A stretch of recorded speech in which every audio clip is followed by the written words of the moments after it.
sampaikan kebenaran firman Tuhan yang terambil dalam kitab Amsal pasal 23 ayat ke-18, di mana firman Tuhan mengatakan, karena masa depan sungguh ada dan harapanmu tidak akan hilang. Amin. Kebenaran firman Tuhan, adik-adik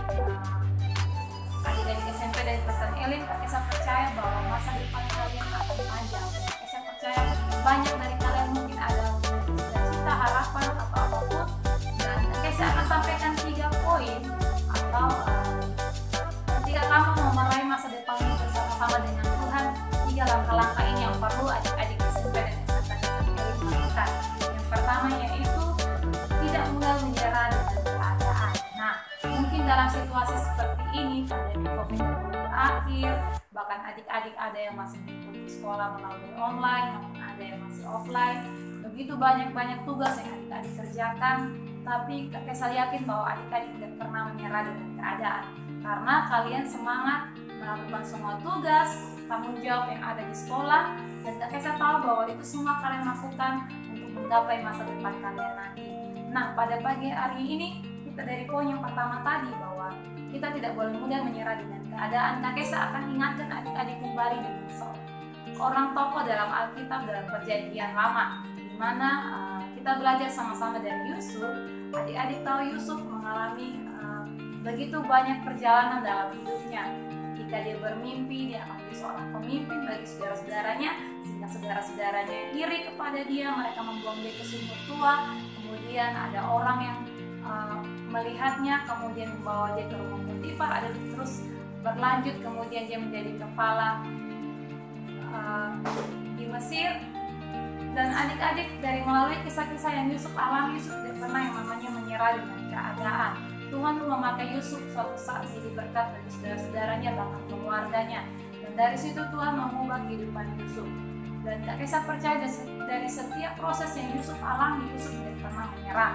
Nah, adik-adik pun demikian, dalam situasi seperti ini, dalam kesulitan yang ada, mungkin adik-adik penuh dengan banyak tugas di rumah maupun di sekolah, bahkan ada begitu banyak tugas-tugas yang adik-adik harus lakukan dan kumpulkan kepada guru-guru. Tetapi Kak Kesa mau sampaikan bahwa jangan menyerah dengan keadaan. Maka kalau mau meraih masa depan sukses di dalam Tuhan, yang pertama yaitu adik-adik tidak boleh menyerah dengan keadaan. Dan yang kedua yaitu selalu berdoa dan mengandalkan Tuhan. Firman Tuhan dalam 1 Tesalonika 5 ayat 17, firman Tuhan mengatakan bahwa tetaplah berdoa dalam kesulitan apapun, dalam bahkan ketika adik-adik mau meraih mimpi masa depan, perlu yang namanya berdoa dan mengandalkan Tuhan. Firman Tuhan dalam Yeremia 29 ayat 11, di mana firman Tuhan mengatakan Yeremia pasal 17, itu firman Tuhan mengatakan bahwa diberkatilah orang yang mengandalkan Tuhan. Ayo adik-adik semuanya SMP dan SMK Kristen Elim, mari mengandalkan Tuhan selalu. Jangan pakai kekuatan kita sendiri, tapi kita harus mengandalkan Tuhan. Untuk meraih masa depan, perlu yang namanya kita selalu berdoa dan mengandalkan Tuhan. Karena tanpa berdoa, tanpa mengandalkan Tuhan, kita tidak bisa apa-apa. Dan yang ketiga, untuk meraih masa depan bersama-sama dengan Tuhan, adik-adik perlu yang namanya hidup dalam iman. Mungkin adik-adik masih ingat firman Tuhan dalam Ibrani 11 ayat yang pertama, firman Tuhan mengatakan bahwa iman adalah dasar dari segala sesuatu yang tidak kita lihat. Mungkin adik-adik banyak yang mempunyai cita-cita besar yang belum terlihat jelas dengan mata, tapi adik-adik tetap yakin dan beriman bahwa suatu saat harapan adik-adik, cita-cita yang adik-adik impikan suatu saat terwujud. Dan Kak Kesa mau bahwa adik-adik tidak boleh yang namanya menyerah, tapi harus beriman, tetap semangat. Ada yang mungkin mempunyai cita-cita yang besar, menjadi pilot, menjadi apapun kedepannya dengan segala macam sesuatu yang kalian impikan. Jangan pernah berhenti sampai di situ, tetapi terus berdoa mengandalkan Tuhan. Dan yang ketiga itu beriman.